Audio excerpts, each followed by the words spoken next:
Hello everyone, good morning बच्चों।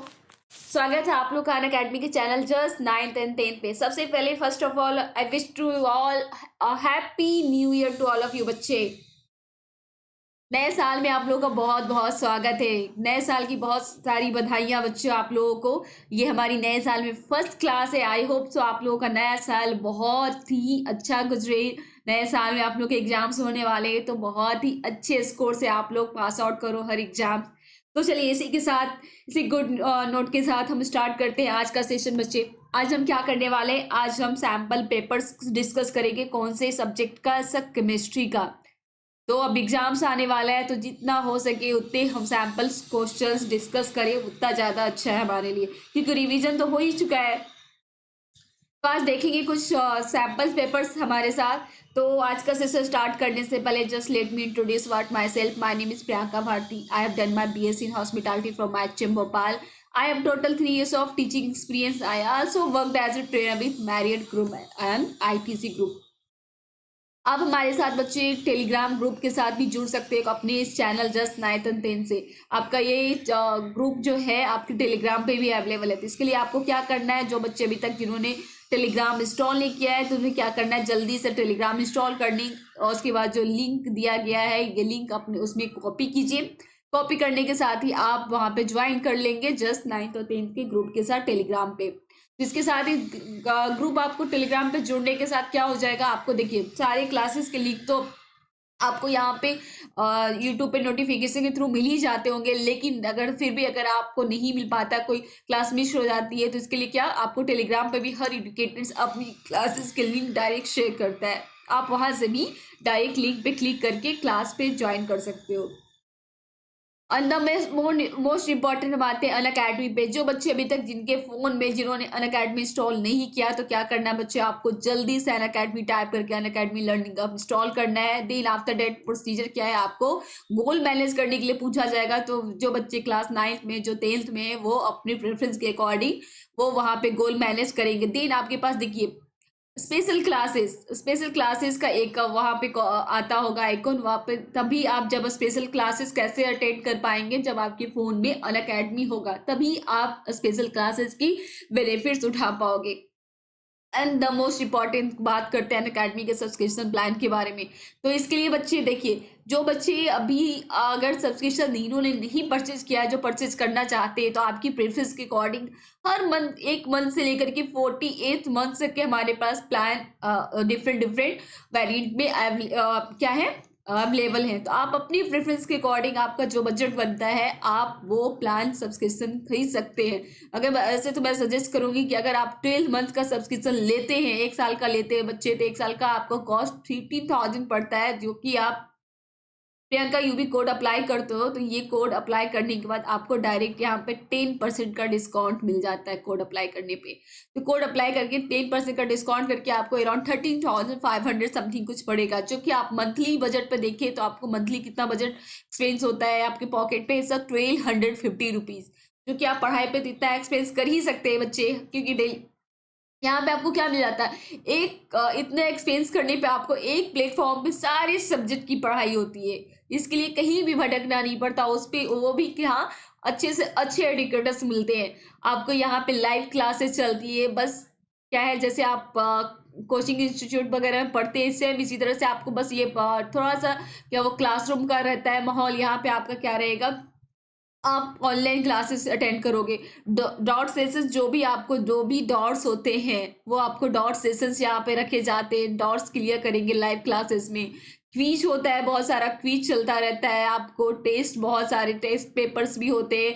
Samples paper discuss किए जाते हैं। आपको एग्जाम्स पहले फुल्ली प्रिपरेशन आपको एग्जाम्स की कराई जाएगी। तो सारी फैसिलिटी आपको कहाँ पे ये सब मिलती है। इसके अलावा अगर एक साल का लेते हैं तो एक साल का आपको अनलिमिटेड एक्सेस में मिल जाता है। एक साल के लिए कभी भी कोई भी और हिडन पेमेंट नहीं है, कभी भी एनी टाइम आप एक बार ऐसा आप क्या कर सकते हो, आप वीडियो सपोज आपके पास टाइम नहीं है तो आप वीडियो डाउनलोड करके बाद में भी क्लासेस देख सकते हो, वो भी ऑफलाइन में। या बार बार एक वीडियो डाउनलोड करके बार बार डाटा खर्च करने की जरूरत नहीं पड़ेगी आपको बच्चों। तो ये सारी फैसिलिटी आपको मिलती है यहाँ पे। अब इसी तरह से एक और फीचर अनअकैडमी का सब्सक्रिप्शन प्लान आया है, आइकॉनिक सब्सक्रिप्शन प्लान के बाद। तो ये प्लान थोड़ा सा क्या होता है, देखिए अगर 1 साल का आप लेते हो तो 1 साल का क्या है 28,000, थोड़ा कॉस्टली हो जाता है कंपेयर टू किसके प्लस के कंपेयर में। सेम फीचर्स यहाँ पे भी इस कोड को अप्लाई करते हैं, प्रियंका यूबी कोड, तो आपको डायरेक्ट 10% का डिस्काउंट यहाँ पे भी मिलता है। ये कोड आपको किसी भी कोर्स के लिए अनअकैडमी पे वैलिड है। अनअकैडमी पे कोई भी कोर्स अगर लेते हैं प्रियंका यूबी कोड अप्लाई करके तो आपको डायरेक्ट 10% डिस्काउंट मिलता है बच्चे। तो ये आइकॉनिक सब्सक्रिप्शन की बात करते हैं तो इट्स अ काइंड ऑफ, ये एक पर्सनलाइज सर्विस हो जाती है। कैसे? तो यहाँ पे आपको पर्सनल मेंटर प्रोवाइड होता है, जो आपको हर चीज के क्या होता है, आपको पर्सनल मेंटर प्रोवाइड किया जाता है, जो आपको क्या करेगा, आपको हर चीज के लिए जो भी आपकी वीकली फीडबैक आपको बताएगा कि आप किस तरीके से आपकी पढ़ाई हो रही है, आप कहाँ पे लैग कर रहे हो, टाइम टू टाइम आपको फीडबैक देगा बच्चे। तो इसके अलावा आपको क्या होता है, मंथली यहाँ पे आपको स्टडी प्लानर भी मिलता है। आपको कैसे? तो स्टडी प्लानर मिलता है, जो क्या होता है, जो आप जो भी स्टडी करते हैं उस पर ट्रैक रखने के लिए सेपरेट यहाँ पे आपको क्या डॉट सॉल्विंग सेशन रखे जाते हैं। तो ऐसा भी नहीं है कि सपोज प्लस प्लस सब्सक्रिप्शन पे बहुत ज्यादा क्राउड अगर वहां पे भी हो गया तो यहाँ पे सेपरेटली आपके डॉट सॉल्विंग के लिए रखे जाएंगे, सेशन रखे जाएंगे। इसके अलावा आपको क्या होता है, गाइडेंस, पेरेंट्स के लिए भी गाइडेंस प्रोवाइड किया जाता है, सो दैट वो अपने जैसे स्कूल में कैसे पेरेंट्स मीट होता है, तो यहाँ पे भी क्या होगा, एजुकेट वहाँ पे जो भी होंगे वो आपके पेरेंट्स से मतलब वो वहाँ कन्वर्सेशन करते हैं, आपके ट्रैक के बारे में बताएंगे कि क्या यहाँ पे वीकली आपका क्या रिपोर्ट चल रहा है। तो ये सारी फैसिलिटीज आइकॉनिक सब्सक्रिप्शन लेने पे मिलती है। चलिए now let's start the sample questions, हम डिस्कस करते हैं। टोटल 12 क्वेश्चंस हैं, तो 12 क्वेश्चंस आज हम डिस्कस करेंगे। ये आपकी केमिस्ट्री के बहुत बेसिक से क्वेश्चंस उठाए हैं, ऐसा भी नहीं कि बहुत टफ क्वेश्चंस है बच्चे, बहुत बेसिक से क्वेश्चंस है जो थोड़ा हम देखेंगे, डिस्कस करेंगे आज। तो फर्स्ट क्वेश्चन हमारा है सुक्रोज। सुक्रोज क्या होता है sir? Sugar crystals obtain from sugar cane and beetroot are mix together, will it be a pure substance या mixture, give reasons for the same. आपको क्वेश्चन क्या दिया गया है, कि आपको दिया गया है कि शुगर क्रिस्टल फॉर्म में कैसे प्राप्त होता है, शुगर केन और बीटरूट से आपस में जब मिक्स करते हैं तो हमें शुगर क्या होता है, क्रिस्टल के रूप में प्राप्त होता है। अब आपको ये पूछा जा रहा है कि क्या ये प्योर सब्सटेंस होगा या मिक्सचर होगा, आप इसको रीजंस के साथ इसको एक्सप्लेन कीजिए। तो यहाँ पे देखिए, अब समझते हैं कि शुगर केन, हमने शुगर केन लिया और बीटरूट लिया। अब इन दोनों को आपस से क्या हुआ, दोनों को आपस में कंबाइन, हमें यहाँ से सपोज कीजिए, यहाँ से जो शुगर की और एसबी लिया बीटरूट, दोनों को कंबाइन करते हैं तो हमें क्या प्राप्त होता है, हमें हमें इन दोनों को कंबाइन करने पे शुगर क्रिस्टल के रूप में प्राप्त होता है। अब आपको ये पूछा जा रहा है कि ये क्या होगा, या तो प्योर सब्सटेंस होगा या मिक्सचर होगा। अब आपको फाइंड आउट करके बताना है क्या हो रहा है। तो प्योर सब्सटेंस जैसा कि हमने पढ़ा था क्या होता है बच्चे, जो एक ही क्या होता है एलिमेंट से बन के मिलके बना होता है, इसमें क्या होता है थ्रू आउट द कंपोजिशन क्या होता है, सेम रहता है। जबकि मिक्सचर क्या होता है, दो या दो से ज्यादा एलिमेंट्स इसके अंदर प्रेजेंट रहते हैं। तो अब यहाँ पे देखिए शुगर क्या है, शुगर यहाँ पे क्या होगा, शुगर यहाँ पे क्या होगा बच्चे, ये होगा प्योर सब्सटेंस होगा। क्यों? क्योंकि प्योर सब्सटेंस क्यों, क्योंकि इसका जो केमिकल कंपोजिशन है वो शुगर का जो शुगर क्रिस्टल का जो केमिकल कंपोजिशन होगा वो क्या रहेगा, सेम ही रहेगा, चाहे वो हम किसी भी सोर्स से ऑब्टेन करें। डजेंट मैटर कि हमने शुगर केन से ऑब्टेन किया है या बीटरूट से किया है। जैसे वाटर ही सिंपल से एग्जांपल देखते हैं, पानी पानी अगर हमने सपोज नल से लिया हो या कहीं क्या लेते हैं या किसी पॉन्ड से लिया या क्या किसी बड़े नदी से लिया हो, तो उसका थोड़ा जो कंपोजिशन रहता है वो क्या रहता है, सेम ही रहता है ना। तो सेम इसी तरह से शुगर का भी क्या है, डजेंट मैटर कि शुगर केन से शुगर प्राप्त हुआ है या बीटरूट से हुआ है या दोनों के कंबाइन करने से हुआ है, शुगर का जो क्या होगा केमिकल कंपोजिशन सेम ही रहेगा। तो ये यहाँ पे क्या हो जाएगा बच्चे, सब प्योर सब्सटेंस हो जाएगा। क्लियर? अब इसको आपको आंसर लिखना है तो किस तरीके से आप आंसर लिखोगे, तो इस तरीके से आप आंसर इसको लिख सकते हैं, it's a pure substance because chemical composition of sugar crystals is same respective of its source. क्या होगा, ये किसी भी सोर्स से प्राप्त होगा, इसका केमिकल कंपोजिशन सेम ही होगा, दैट्स व्हाई शुगर क्या है, इट्स अ प्योर सब्सटेंस है। चलिए नेक्स्ट क्वेश्चन पे आते हैं। नेक्स्ट क्वेश्चन हमारा क्या है, why is crystallisation techniques consider better than simple evaporation to purify solid. तो सबसे पहले देखते हैं क्रिस्टलाइजेशन होता क्या है। What is crystallisation? हमने ये पढ़ा था, आपके केमिस्ट्री के सेकंड चैप्टर में पढ़ना है, जब हमने बहुत सारे सेपरेशन टेक्निक पढ़े थे तो वहां पे क्रिस्टलाइजेशन भी पढ़ना था। तो क्रिस्टलाइजेशन में क्या होता है? क्रिस्टलाइजेशन भी एक सेपरेशन टेक्निक है। जब किसका, जब किसी लिक्विड में क्या होता है, जब किसी लिक्विड में बहुत अधिक क्वांटिटी में क्या करते हैं, जब सॉलिड पार्टिकल्स क्या होता है, डिजॉल्व होता है। किसी लिक्विड क्वांटिटी में जब मैक्सिमम क्वांटिटी में क्या होता है, सॉलिड पार्टिकल डिजॉल्व होते हैं, तो उस सॉल्यूशन में से, तो क्या हुआ, उस सॉल्यूशन में से सॉलिड पार्टिकल्स और लिक्विड को सेपरेट करने का क्या होता है, ये सेपरेशन टेक्निक है। वहां पे कौन सा सेपरेशन टेक्निक यूज किया जाता है, ऐसा crystallisation.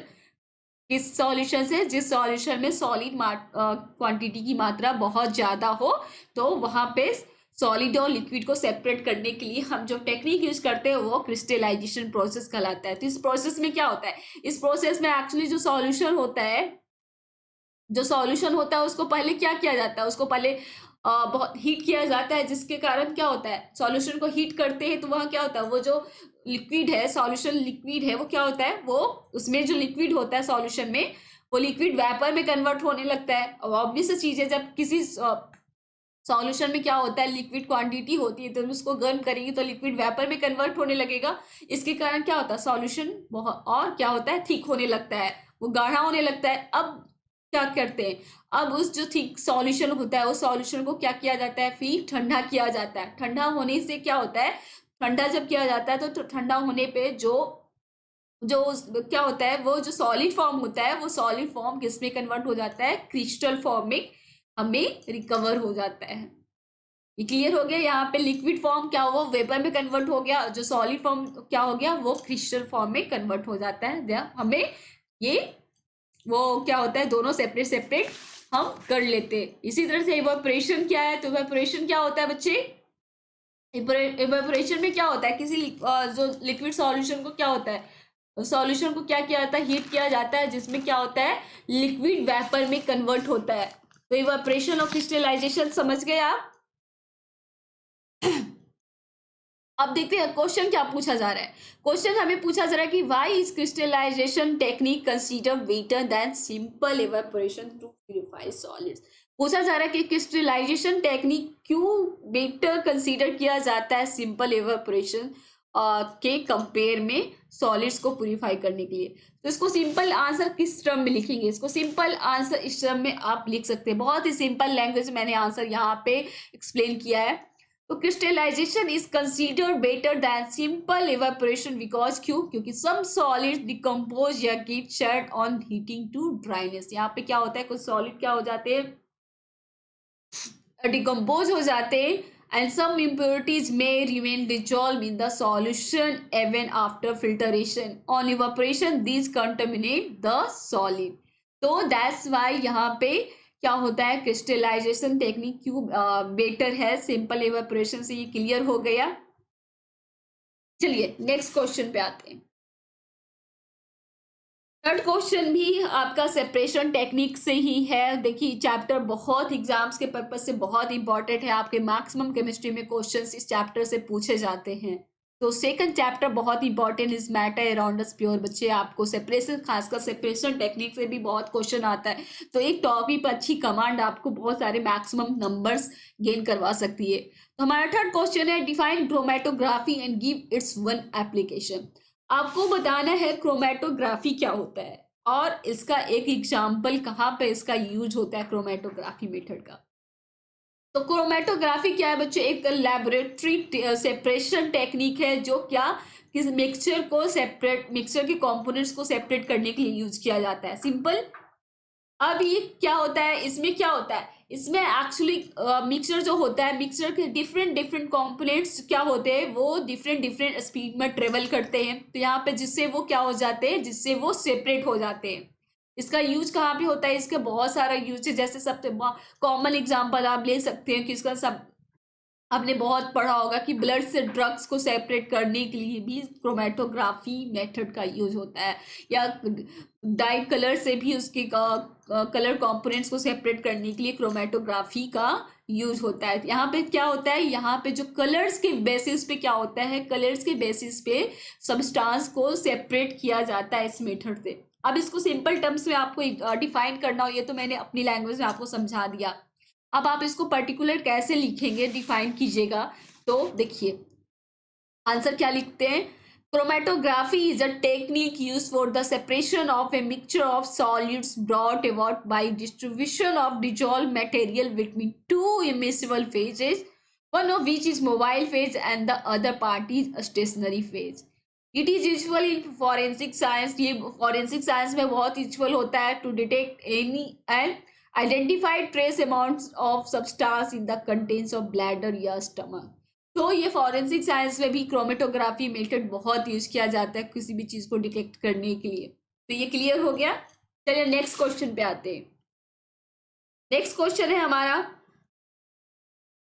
Classify the following as physical या केमिकल प्रॉपर्टीज। अब आपके पास 3 स्टेटमेंट दिए गए हैं, आपको 4 स्टेटमेंट दिए गए हैं, आपको फाइंड आउट करना है कौन सा फिजिकल प्रॉपर्टी है और कौन सी इसमें केमिकल प्रॉपर्टीज क्लासीफाई करना है। तो देखते हैं फर्स्ट क्वेश्चन क्या है, the composition of a sample of steel is 98% iron, 1.5% carbon and 0.5% other elements. अब बताइए क्या ये फिजिकल प्रॉपर्टी है या केमिकल प्रॉपर्टी। तो फिजिकल प्रॉपर्टी केमिकल प्रॉपर्टीज में क्या होता है, तो सबसे बड़ा चीज फिजिकल प्रॉपर्टी में क्या होता है, जैसे कि आपको पता है कि फिजिकल प्रॉपर्टीज में कोई भी न्यू कंपाउंड नहीं बनता, और केमिकल प्रॉपर्टीज में क्या होगा, केमिकल प्रॉपर्टीज में वो क्या होता है, बिल्कुल अपने कंपोजिशन से डिफरेंट वो न्यू सब्सटेंस ही क्या करता है, बनाता है। तो यहाँ पे क्या हो रहा है, the composition of a sample of steel is 98% iron, 1.5% carbon and 0.5% other element. तो यहाँ पे क्या होगा, ये होगा फिजिकल क्या हो जाएगी, ये हो जाएगी फिजिकल प्रॉपर्टी। क्यों फिजिकल प्रॉपर्टी होगी, तो यहाँ पे क्या है, यहाँ पे ये क्या आपको जैसे कि पता है कि स्टील क्या है, यहाँ पे स्टील क्या है आपको पता है कि एलॉय है। एलॉय क्या होता है, एक होमोजीनियस मिक्सचर होता है, किसे क्या 2 या मोर मेटल से मिलके क्या होता है, ये बना होता है। तो ये क्या है, इसमें कोई ये सीधी क्या हो जाएगा आपका फिजिकल प्रॉपर्टी। नेक्स्ट क्वेश्चन क्या करते हैं, zinc dissolves in hydrochloric acid with the evolution of hydrogen gas. अब यहाँ पे second question, zinc dissolve in hydrochloric acid with the evolution of क्या करता है ऐसा, हाइड्रोजन गैस। अब ये क्या हो जाएगा, ये बच्चे ये तो साफ दिख रहा है, यहाँ पे क्या हो जाएगा, ये केमिकल प्रॉपर्टीज हो जाएगा। क्यों, क्योंकि यहाँ पे जिंक को डिजॉल्व करते हैं हाइड्रोक्लोरिक एसिड में तो हाइड्रोजन गैस इवॉल्व होता है, तो यहाँ पे केमिकल रिएक्शन होता है जिसकी वजह से जिंक और किसके बीच में, हाइड्रोक्लोरिक एसिड के बीच में, और जिसकी वजह से क्या बन रहा है, हाइड्रोजन गैस बन रहा है। और ये क्या है, ये हाइड्रोजन गैस बनता है और ये क्या बनाएगा, जिंक क्लोराइड बनाएगा। तो ये देख रहे हैं कि यहाँ पे डिफरेंट एक न्यू प्रोडक्ट का यहाँ पे क्या हो रहा है, इवोल्यूशन हो रहा है, न्यू प्रोडक्ट फॉर्म हुआ है। तो that's why it's chemical properties. Third question है, metallic sodium is soft enough to be cut with with a knife. My mistake, metallic sodium is soft enough to be cut with a knife. तो ये question क्या है, ये question physical properties है show कर रहा है या केमिकल प्रॉपर्टीज। तो ये देखिए ये साफ दिख रहा है बच्चे, मेटालिक सोडियम क्या बहुत सॉफ्ट है कि उसको एक नाइफ से भी कट किया जाता है, तो नाइफ से कट करने पे भी वो क्या हो जाएगा, सब फिजिकल प्रॉपर्टीज, क्योंकि यहाँ पे कोई न्यू प्रॉपर्टीज कोई न्यू प्रोडक्ट तो बन नहीं रहा है ना, क्योंकि नाइफ से कट करने पे भी वो तो सोडियम ही रहेगा। चलिए नेक्स्ट क्वेश्चन है, most metal oxide forms alkalis on interacting with water. क्या करता है, मोस्ट मेटल ऑक्साइड क्या बनाते हैं, अल्कली बनाते हैं वाटर के साथ इंटरैक्ट करने पे। तो ये डायरेक्ट ये क्या है, केमिकल रिएक्शन हो रहा है। तो केमिकल रिएक्शन तो ये तो डेफिनेटली कोई न्यू सब्सटेंस बनेगा बच्चे, तो ये क्या है, केमिकल प्रॉपर्टीज है। क्यों, क्योंकि केमिकल प्रॉपर्टीज हमने अभी पढ़ा कि केमिकल रिएक्शन में क्या होता है, न्यू सबस्टांस कंपाउंड क्या होता है, यहाँ पे फॉर्म हो रहा है मेटल ऑक्साइड, क्या मेटल ऑक्साइड वाटर के साथ रिएक्ट करके अल्कली बना रहा है। तो ये आपको डिफ्रेंशिएट हो गया। इस तरीके से आंसर आपका फिजिकल प्रॉपर्टीज क्या हो जाएगा, ए और सी देखिए। हाँ, ए और सी आपका फिजिकल प्रॉपर्टीज है, केमिकल प्रॉपर्टीज बी और सी आपकी केमिकल प्रॉपर्टीज हो गई। तो इस तरीके से आप डिफ्रेंशिएट कर सकते हैं। चलिए नेक्स्ट क्वेश्चन पे आते हैं।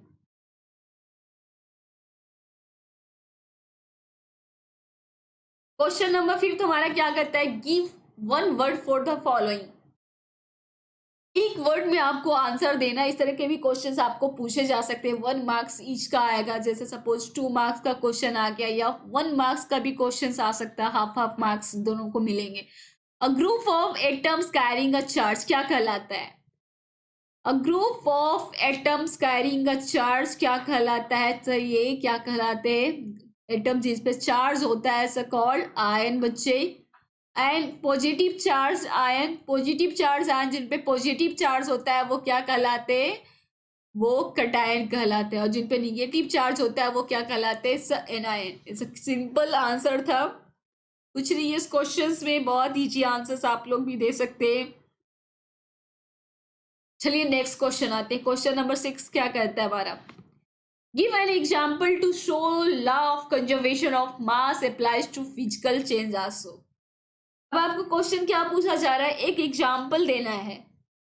Give an example to show, एक एग्जाम्पल के थ्रू आपको बताना है कि law of conservation of mass क्या होता है, फिजिकल चेंज पे भी अप्लाई होता है। मतलब फिजिकल चेंज होने पे भी लॉ ऑफ कंजर्वेशन ऑफ मास वहां पे भी एप्लीकेबल है, वहां पे भी। तो लॉ ऑफ कंजर्वेशन ऑफ मास सबसे पहले क्या है, रिमाइंड कीजिए क्या होता है, सब mass can neither be created nor destroy, यही है ना, mass can neither be created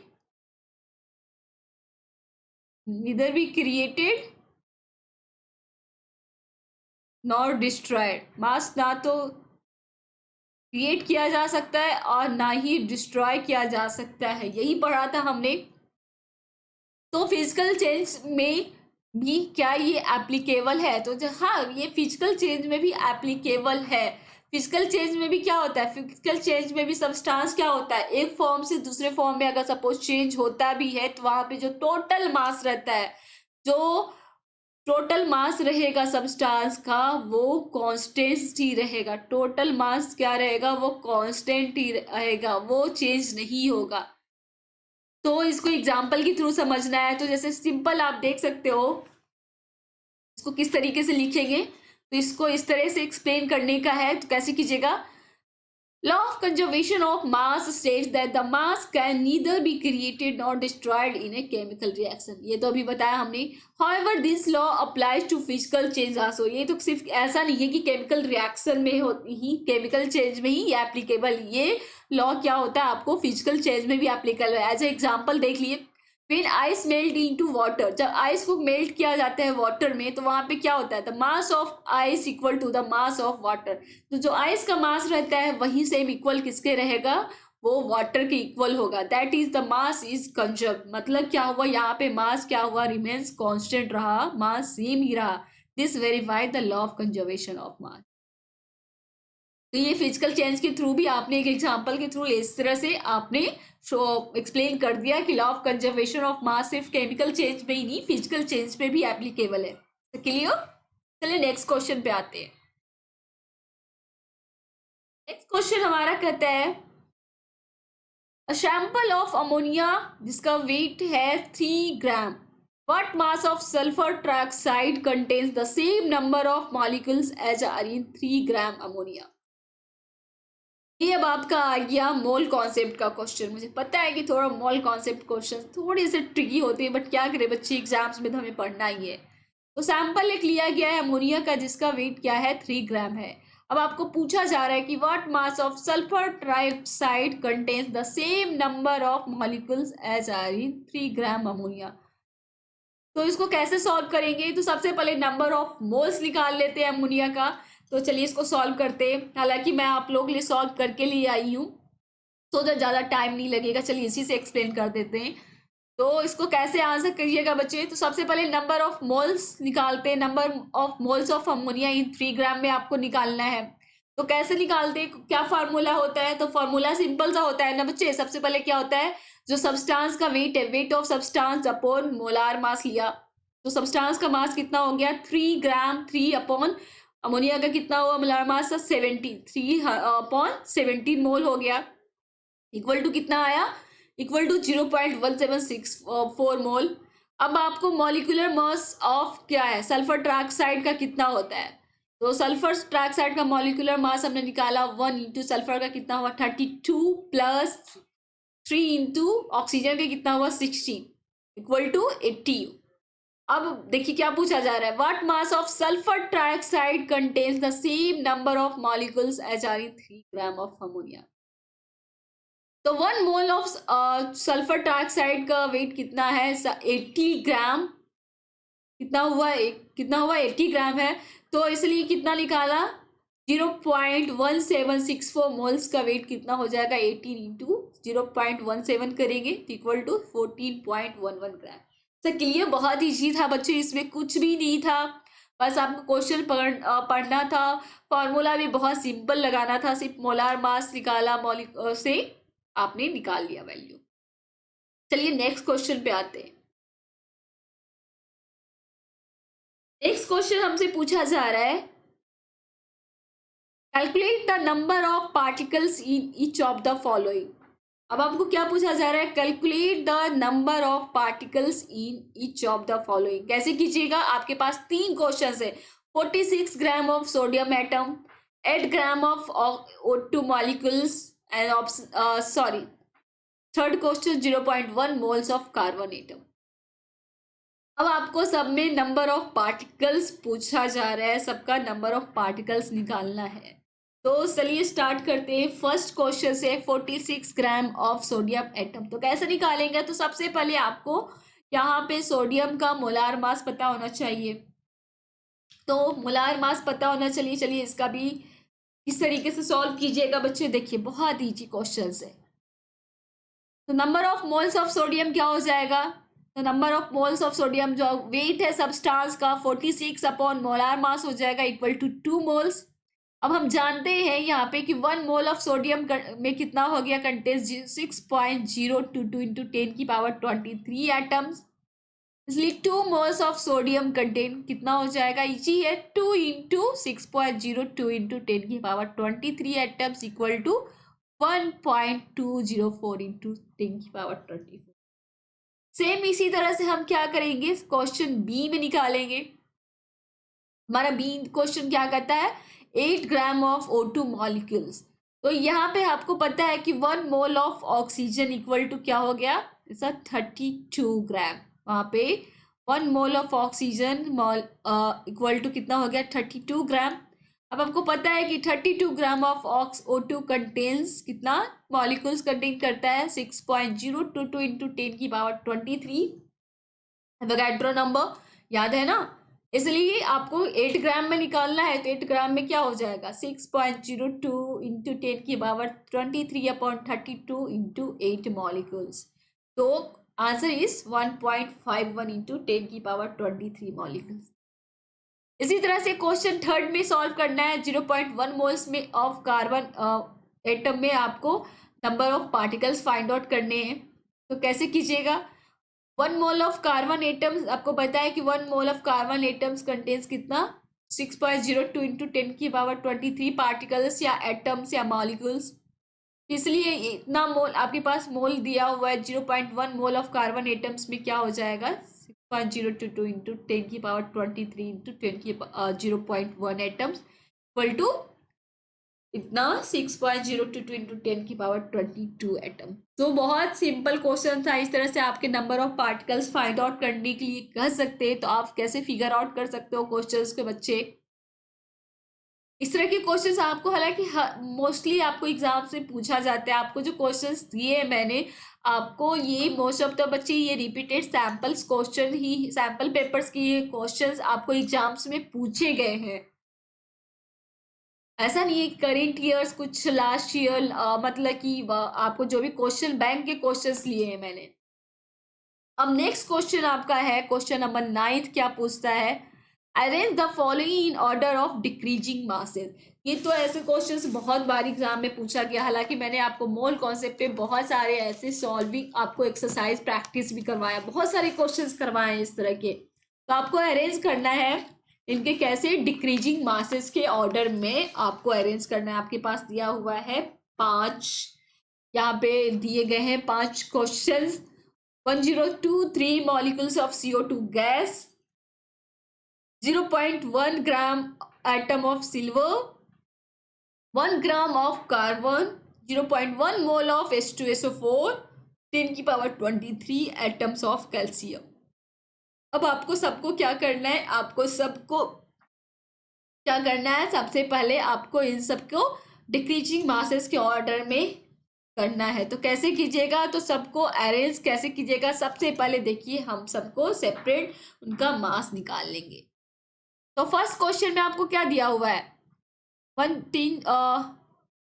10 की पावर है बच्चे, 10 की पावर 23 मॉलिक्यूल्स है ये, ठीक है। तो सबसे पहले क्वेश्चन देखिए, 1 मोल ऑफ, आपको पता है कि 1 mole of CO2 equal to कितना हो जाएगा, 44 ग्राम, इक्वल टू हम कह सकते हैं 6.02 इंटू 10 की पावर 23 मॉलिक्यूल्स, एटम्स या पार्टिकल्स जो भी। तब आपको फाइंड आउट हो गया कैसे करना है, 6.02 इंटू 10 की power 23 molecules of CO2 equal to, आपको पता है कि 44 ग्राम ऑफ CO2 होता है। तो 10 की power 23 molecules of CO2 equal to क्या हो जाएगा, 44/6.02 इंटू 10 की पावर 23 इंटू 10 की पावर 23। तो आप जब सॉल्व कीजिएगा तो क्या आ जाएगा, 7.31 ग्राम।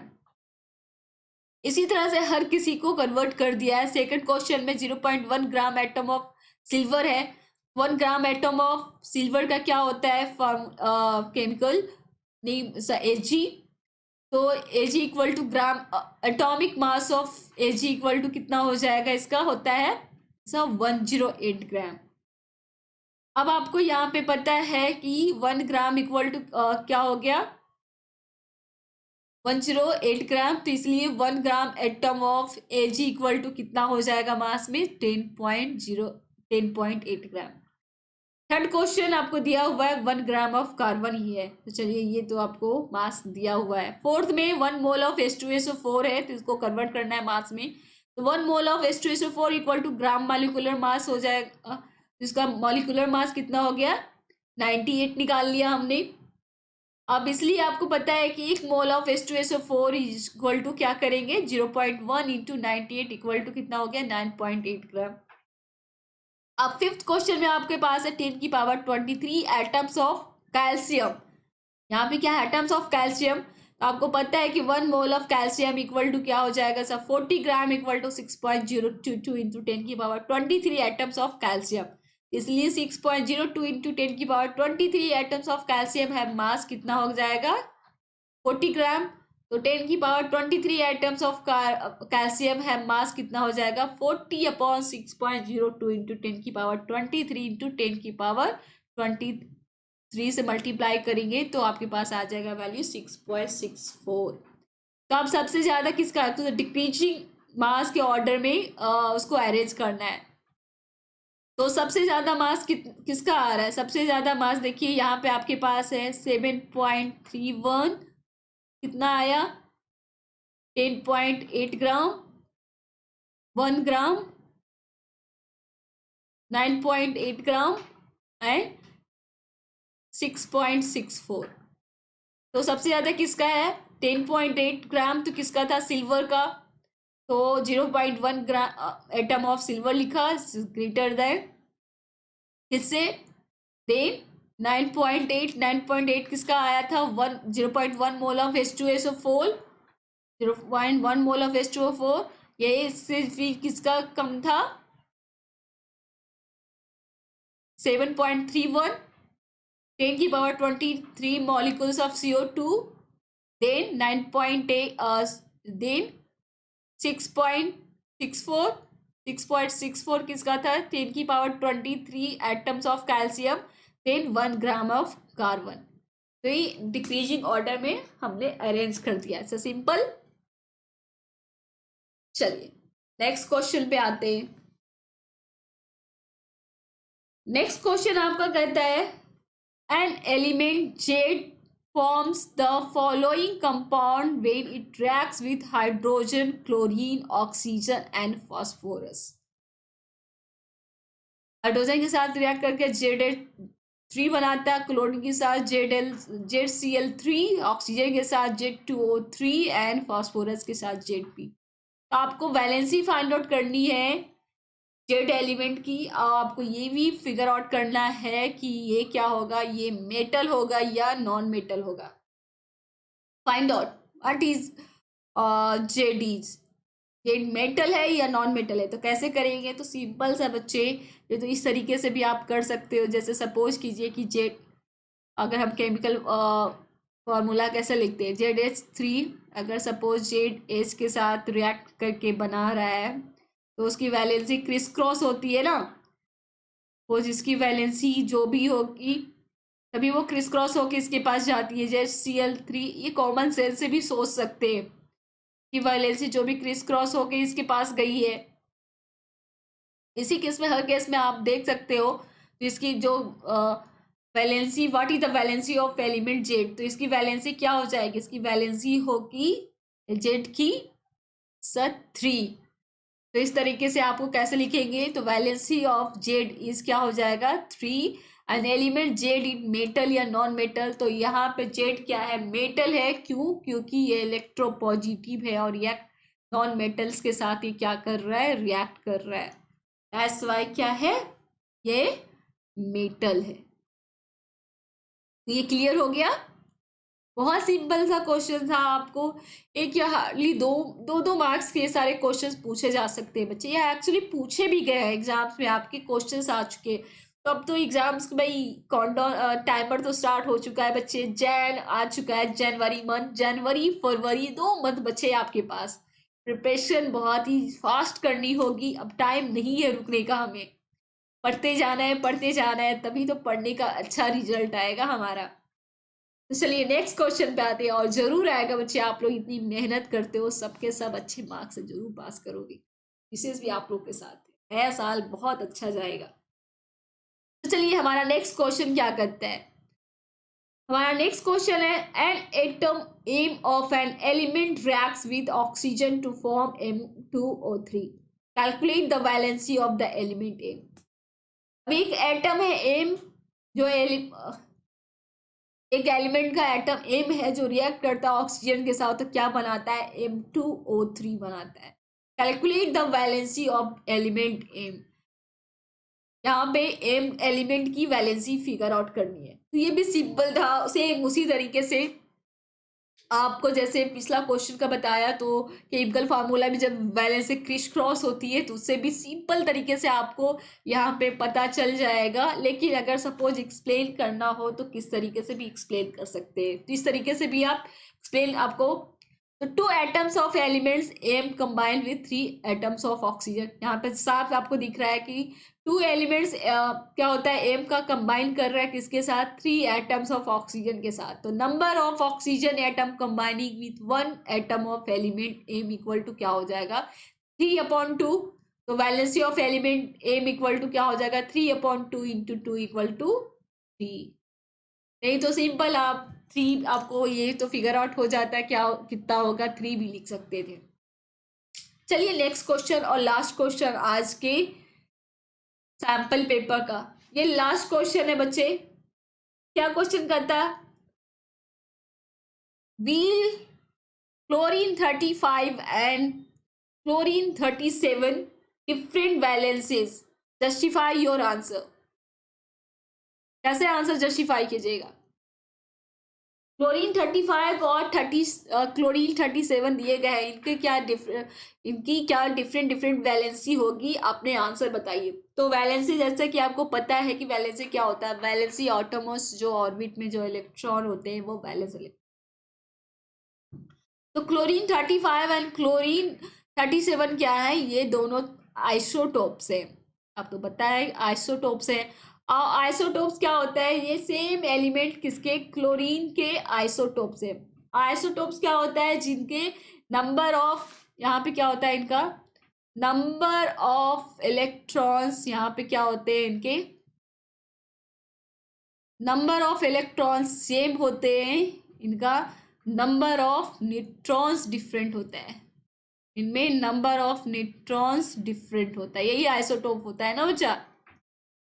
इनका क्या होता है, नंबर ऑफ, यहाँ पे number of electrons, number of protons, या कहे तो नंबर एटॉमिक नंबर आइसोटॉप्स का क्या होता है, सेम होता है, जबकि एटॉमिक मास बोले तो नंबर ऑफ न्यूट्रॉन्स इनका क्या होता है, डिफरेंट होता है, वो आइसोटोप्स कहलाते हैं। तो अगर यहाँ पे नंबर ऑफ इलेक्ट्रॉन्स यहाँ सेम है तो इनकी, जब सेम ही है तो यहाँ पे कोई चांस ही नहीं है इनकी वैलेंसी डिफरेंट होगी, तो वो दैट्स वाई इनकी वैलेंसी डिफरेंट नहीं होगी।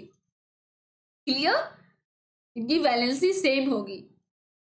तो इसको आपको आंसर लिखना हो तो किस तरीके से आंसर लिख सकते हैं, नो क्लोरीन 35 एंड सिंपल सा 35 37 isotopes of an elements. Clear, एक वर्ड में आंसर हो गया। अब सेकंड क्वेश्चन अगर आपसे पूछा जाता है, ओह चलिए, ये क्वेश्चन है आपका, the atomic number of aluminium and chlorine are 13 and 17। Atomic number दिया हुआ है एल्युमिनियम एंड क्लोरीन का, क्या, एल्युमिनियम का 13 है और क्लोरीन का 17 रिस्पेक्टिवली।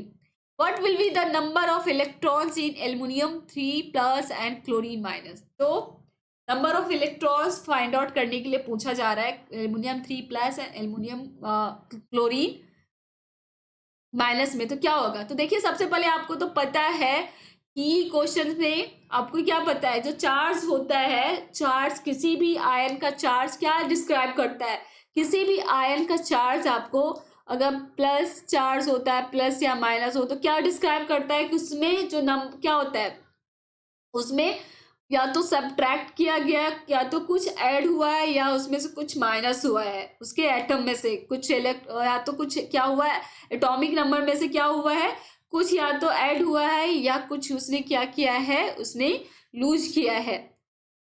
अब जो पॉजिटिव चार्ज होता है, पॉजिटिव चार्ज मतलब क्या हो गया, पॉजिटिव चार्ज ये कटायन कहलाते हैं, पढ़ा था ना, पॉजिटिव चार्ज क्या कहलाते हैं, कटायन कहलाते हैं, और निगेटिव चार्ज क्या कहलाता है, एनायन कहलाता है, ये पढ़ा हमने।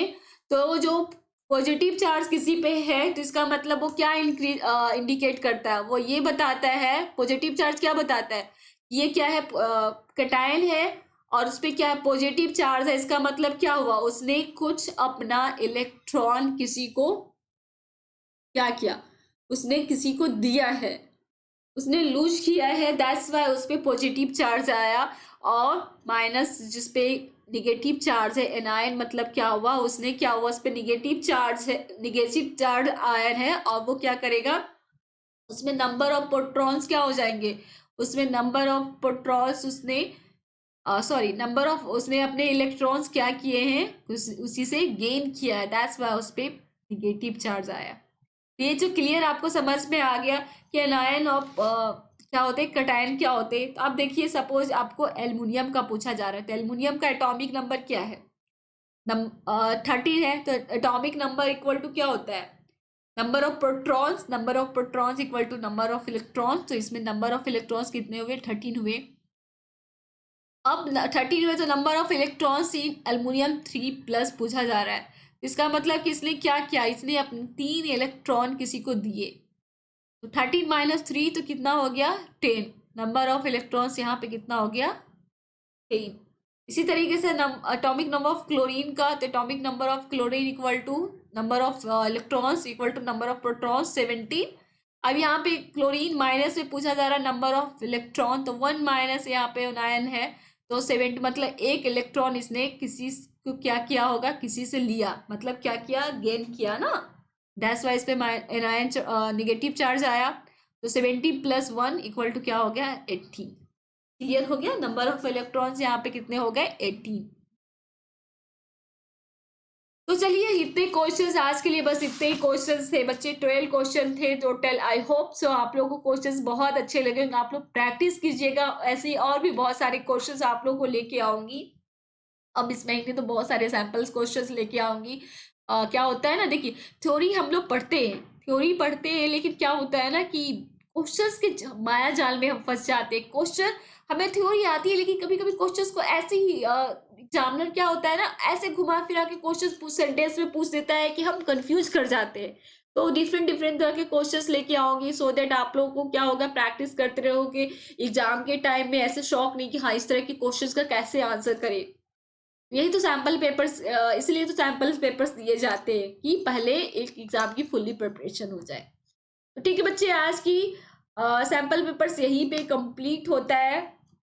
और जाती जाती कुछ इंपॉर्टेंट इन्फॉर्मेशन बच्चा, जैसे कि आपको मैं डेली अनाउंस करती जाती हूँ कि आपको क्या होने वाला है। आप लोगों का मिस मत कीजिएगा 10th जैन को मिस मत कीजिएगा बच्चे। टाइमिंग नोट डाउन करके अभी से कैलेंडर में मार्क करके रखने का, 11 AM to 12 PM आपका Unacademy S N all India championship होने वाला है। तो बी प्रिपेयर बच्चे, अभी से प्रिपरेशन फास्ट रखिए। अब ज्यादा टाइम तो है नहीं, सिर्फ 1 वीक मोर, 1 वीक ही बच्चे हैं आपके पास। तो प्रिपरेशन हार्ड रखिए बच्चे, क्योंकि बहुत सारे कंपटीशन में बहुत बच्चे बैठने वाले हैं। आपको मौका मिल रहा है यहाँ पे 5 लाख तक की स्कॉलरशिप जीतने का। तो कहते हैं ना, ऐसी अपॉर्चुनिटीज बार बार नहीं मिलती, तो कभी कभी मौका मिलता है। तो आपको मौका मिला है इतना 5 लाख की स्कॉलरशिप जीतने की, अभी ऐसे छोटी सी एज में बच्चे। तो ना अच्छे से पढ़ाई कीजिए जल्दी से, मैक्सिमम यहाँ पे बस टाइमिंग का खेल होने वाला है, 1 घंटे का एग्जाम होने वाला है। तो अपनी कमांड हर सब्जेक्ट पे, जो भी आपके सब्जेक्ट हैं इसमें, कमांड उस पर स्ट्रांग बनाइए। और बच्चे जैसा कि आपको पता है अन अकेडमी पे स्पेशल क्लासेस लेने का प्रोसीजर, तो वहां पे आपको प्रियंका एससी ये कोड आप नोट डाउन करके रखिए, तभी आप स्पेशल क्लासेस की सर्विसेज उठा पाएंगे। तो लॉग इन करने के बाद जब आपको इनवाइट कोड यहाँ पे स्पेशल सेलेक्ट करते हैं, और जब स्पेशल की सर्विसेज अवेल करना चाहते हैं, तो वहाँ पे आपको इनवाइट कोड का ऑप्शन मांगता है। तो इनवाइट कोड पे आपको क्या पुट करना है, प्रियंका एससी पुट करना है, तभी आप फ्री प्लान एक्सेस कर पाएंगे बच्चे। तो कोड हमेशा ध्यान रखें, स्पेशल क्लास का प्रियंका एससी। अन अकेडमी क्विज ज्वाइन करने का प्रोसीजर तो आपको डेली में बताती ही हो। जब क्विज ज्वाइन करेंगे तो क्या सिंपल प्रोसीजर है, आप जो बच्चे नहीं अवेयर हैं तो इस प्रोसीजर से अवेयर हो जाएं, सो दैट जब भी अन अकेडमी क्विज में लाइव क्लासेस लूंगी तो करवाऊंगी, तो आप कंफ्यूज नहीं होने का।